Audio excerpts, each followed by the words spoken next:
Hello guys, UK imposes export bar on painting of Indian soldiers during World War One. UK ने impose कर दिया export बार painting पे। Indian soldiers की painting है जो world war one के समय यूके की तरफ से लड़े थे। A portrait by Anglo Hungarian painter Philip de Laszlo of two Indian soldiers जो फॉट किए थे वर्ल्ड वॉर वन को प्लेस्ड किया गया टेम्पररी एक्सपोर्ट बार में by a British government. Allow करेगी कुछ टाइम यूके इंस्टीट्यूशन के लिए एक्वायर करने के लिए वंडरफुल और सेंसिटिव वर्क को प्रिवेंट करने के लिए लीव करने के लिए कंट्री को। Painting of two World war one Indian soldiers placed किए गए under an export bar by the UK government this week in London. Unfinished portrait value किए गए around GBP 650,000 depicts cavalry officers risaldar Jagat Singh और रिसलदार मान सिंह जो कि जूनियर ट्रूप ऑफ कमांडर्स थे British Indian army expenditure force में, जिन्होंने सर्व किया था battle of the Somme in France and presumed किया था डाई किए थे एक्शन में। युद्ध लड़ते लड़ते मर गए थे। अ पेंटिंग एक्सट्रीमली रेयर है in depicting active Indian participant in first world war. India की सेना ने बहुत बखूबी से फर्स्ट वर्ल्ड वॉर में युद्ध किया था और इसीलिए ये पेंटिंग को इस बात की गवाह है और रेयर पेंटिंग है। ये वंडरफुल और सेंसिटिव पोर्ट्रेट कैप्चर करते हैं इंपॉर्टेंट मोमेंट इतिहास में जो सोल्जर्स ड्रॉन किए गए थे across the globe to help करने के लिए fight in the trenches of First world War. ऐसा लॉर्ड स्टीफन पार्किसन जो कि यूके के आर्ट और हेरिटेज मिनिस्टर हैं, उन्होंने कहा है और उन्होंने होप किया है कि जो सिग्निफिकेंट पेंटिंग होगी रिमेन रहेगी यूके में, हेल्प करेगी स्टोरी को बताने में दोस्त ब्रेव सोल्जर्स के और कंट्रीब्यूशन जो उन्होंने और अदर्स ने किया था एलिट विक्ट्री के खिलाफ। तो उस समय वर्ल्ड वॉर के समय यूके जिसके साथ था उसकी जो सेना थी और साथ में जो उसके एलिट दोस्त थे उन्होंने इस युद्ध को जीता था। 1.5 मिलियन इंडियन सोल्जर्स डिप्लॉय किए गए थे वर्ल्ड वॉर वन के समय और रिकॉर्ड के हिसाब से दो सोल्जर्स पेंटिंग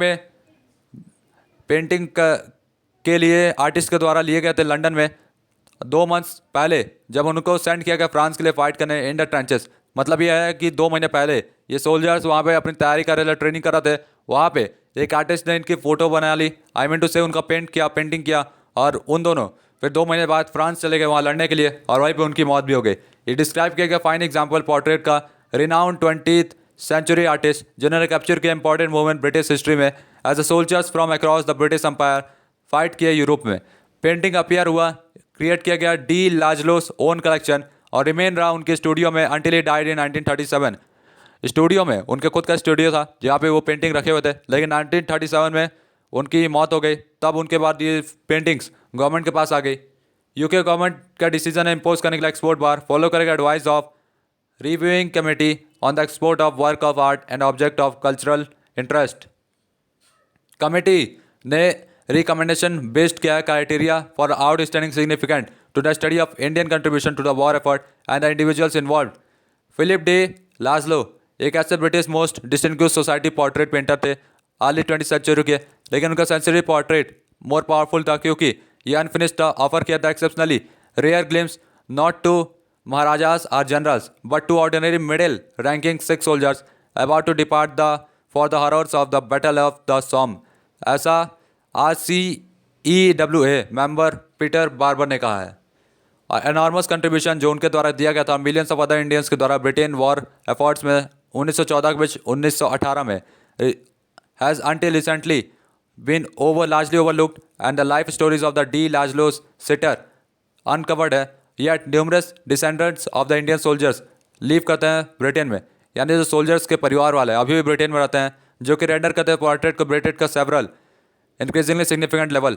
ब्रिटेन के लिए कुछ लेवल तक इंपॉर्टेंट है क्योंकि जो लोग ब्रिटेन की तरफ से लड़े थे उनके परिवार, खास करके जो भारतीय लड़े थे उनके परिवार आज भी ब्रिटेन में रहते हैं। अकॉर्डिंग टू बार्बर पोर्ट्रेट ने रेस किया था ज़्यादा जनरल क्वेश्चन पर्सनल और एक्सट्रीमली परसिव्ड ब्रिटिश आइडेंटिटी को लेकर, और जो पेंटिंग है अपेरेंटली अंडरटेकन की गई वॉलंटरली बिना पेमेंट के, और स्पेशल मीनिंग है आर्टिस्ट के लिए सजेस्ट की गई बाय द फैक्ट कि उसके स्टूडियो में रहेगी जब तक वो मरेगा नहीं। RCEW बिलीव करते हैं कि जो परसिप्टिव और डीपली पर्सनल पेंटिंग स्पीक करती है several level to the British experience, दोनों पॉजिटिव और लेस पॉजिटिव रिमेन किया यूके में to be viewed studied and enjoyed. Barber ने ऐड किया कि ली लाजलो could well have seen parallels between the position of these outsiders loyally serving their imperial master and his own as a humbly born Hungarian Jew who had reinvented himself as a patriotic member of British high society। तो इनको भी संघर्ष करना पड़ा। ये जीव थे जिनको बाद में ब्रिटिश हाई सोसाइटी से एक पैट्रियोटिक समझदार अच्छे भले इंसान बन के वहाँ से एजुकेशन लेके आए जीव को तो आप लोग जानते होंगे गाइस, जिसको नाजी हिटलर ने मारने की पूरी कोशिश की थी। Like the Indian serving in the British forces, उनको ही फेस करना पड़ा discrimination in the face of growing public xenophobia. Within a months of creating this portrait, उनको इंटेंट किया गया over a year as a suspected foreign agent, उनको foreign agent समझा गया। सफ़र किया गया nervous breakdown after having been statistically refuse कर गया परमिशन पेंट करने के लिए। Decision export licence application for the painting differ किया जाएगा 3 मंथ पीरियड के लिए, एंड किया जाएगा जुलाई 13, 2023 को, department for the culture media and sport ने कहा है। At the end of the first deferral period, owners जो होंगे कंसिडर करेंगे period of 15 business days consider any offer purchase करने के लिए पेंटिंग। और रिकमेंडेशन प्राइस जो है जीबीपी का 650,000 प्लस वैट ऑफ जीबीपी 130,000, जो कि रिक्लेम किया जाएगा एलिजिबल इंस्टीट्यूशन के द्वारा। सेकेंड रेफरल पीरियड जो होगा कमेंट्स किया जाएगा साइनिंग करने के लिए ऑप्शन एग्रीमेंट, और लास्ट करेगा अनदर 3 मंथ्स के लिए। तो गाइस तब तक के लिए good bye, tata bye bye.